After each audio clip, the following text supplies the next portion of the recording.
Hi, I'm Ellie, And I'm Theo. and we're Wolf Alice, and you're watching Toasted.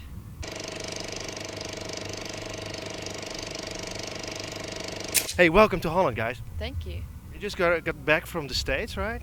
Yeah, we got back from New York yesterday. We played on a show called the Conan O'Brien Show in Los Angeles, which was really fun. And then we flew over and played a show in New York at Le Poisson Rouge. And yeah, it was amazing. How did you get there so quickly? Because, I mean, your debut record is just out and Conan already? Yeah, well, we played that festival South by Southwest. Things kind of just went from there. It's a cool place to get yourself started in the USA. But, I mean, still, the fact that you have a debut album out, which is an amazing album. Congratulations, by the way. But not even if you make a really good first album, you get invited to Conan and get to play in the States, right? I mean, this is something special. Yeah, no, I mean, we have to pinch ourselves quite a lot at the moment. It's kind of like everything's happening so quickly. But yeah, I think we're having probably the best time ever. Hey, how was the gig, actually? You just played here? It was really good. It went down really well, right? Yeah, really good. This is our second time here, and when we played here 2 years ago, it was the first European festival we'd ever played, and one of the first festivals we've ever played, and we just had the most amazing time. So to be invited to come back, it was just so special. A lot happened to you guys in the time, right? I mean, a lot of changing, a lot of musical changes as well. Yeah, I think so. We've improved, I think. We were just saying how last time we came here we played it about 100 times faster than our songs were recorded, and we were all very hungover, and it was probably awful, but yeah, I think today went well, so that's good.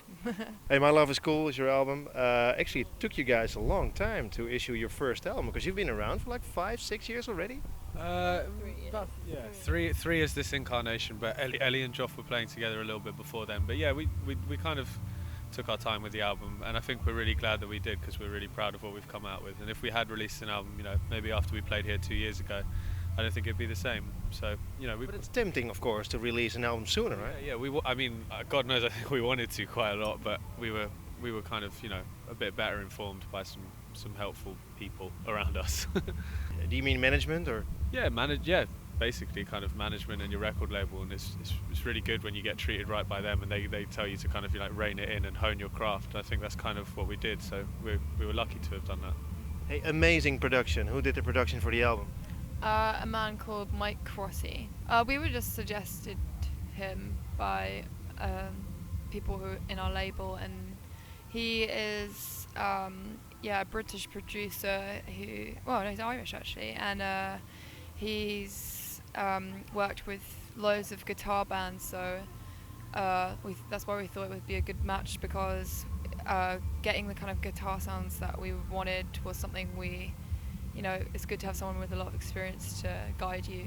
I think to get a fat guitar sound, heavy like how it's heavy in your live shows, something that takes a lot of time to discover how to get what you want. So sometimes it's easier to have someone who's been working.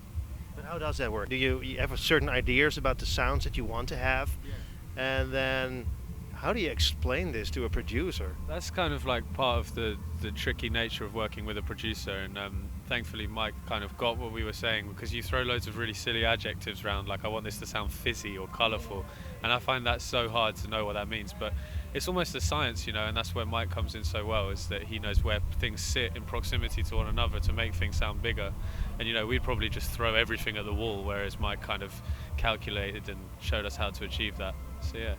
Other thing that I loved about the album is also the production of your singing. It goes from everywhere, like screaming to beautiful, soft singing. I love the voices in Silk, which you did. It's like you're talking to yourself. Amazing stuff. Thank you. Yeah, I think we just kind of try and treat vocals like an instrument. There's plenty of ways you can use them, so it's good to explore that, I guess. But how does that come about? Did you think of it yourself? Like, I want to be in a situation where I sing and the voices in my head actually get a voice as well? Yeah, I think so. I think some of the songs have a kind of theatrical feel about it, and that was something we wanted to draw out. Each song is its own little story, if you will, so that means there will be different characters in there, and yeah, you've got to match the mood of the song with your vocals and stuff. When I first heard that you guys that your debut album was out, I read a lot of reviews, and it said like, oh, this album goes from A to Z style-wise, and it's like there's so many different sounds going on there that it's a collection of totally different things. So I expected basically to have like an album which was sounding like that, but it's not at all. I think those people are completely wrong. I think there's very much one sound in this album. Did you get that feedback yourself, and what do you think of it? There's different ideas in there, yeah, but that's because we'd like to explore different styles. But I think there is definitely like a sonic DNA that ties the album together. I don't think it's like a mix match collection of music. You reacted to my Slayer name dropping. I mean, you guys like Slayer actually? I mean, I'm not going to say I know that much Slayer. Raining Blood's got one of the best riffs ever, but yeah, I mean, I like the idea of Slayer. That doesn't mean, I mean, it would be really interesting to have that heavy guitar sound with your singing voice, of course. Yeah, I think we kind of have tried that, and it's something that we'll definitely explore. I don't know. I think we're just inspired by so many different kinds of music, you know, whether that's Slayer or Laura Marling, whatever, you know, like two completely different things. So I think that we're just, this album was just us pussyfooting over. Is that a word? Pussyfooting is a word, but it's a fucking horrible word. Just for the record, pussyfooting is the worst word I've ever heard.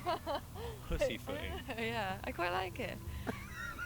Our next album's going to be called PussyFoot. You guys just played a gig. What holds in the near future for you guys? Because lots more touring probably, right? Yeah, lots more touring, festivals. We'll be doing our Europe tour in November, so we'll be coming back to Holland then. And yeah, September tour in UK, October tour in US, so all over the... I've got a really big love affair with America at the moment. I think we all do, just because it's really exciting and it's so romantic to go there, because the idea of going out to America as a band is that really nice cliche. So we're going to try and go over there as much as we can, but we haven't actually done a proper European tour, so when that does come around later in the year, I think that's something we're really excited for as well. Fame starts to kick in. I mean, Enemy loves you guys. This is called the best debut album in 10 years time. What do you think of that? Yeah, it's completely right. Yeah, of course, yeah. I'm joking. I don't know what happened since 2005 until now, record-wise, but... No. I mean, yeah, that's like an incredible compliment, and we're very grateful for any nice reviews anywhere. But I think it'd take a lot to affect us. We've got our feet firmly on the ground for the time being. But you'll know about it when we don't, because... I won't be able to do interviews anymore. You will, but we'll just be total dicks. No, I think if it happens, it happens. You don't think ahead too far. Well, I don't think ahead too far, you know, so I don't like to think about it. Just take one step at a time.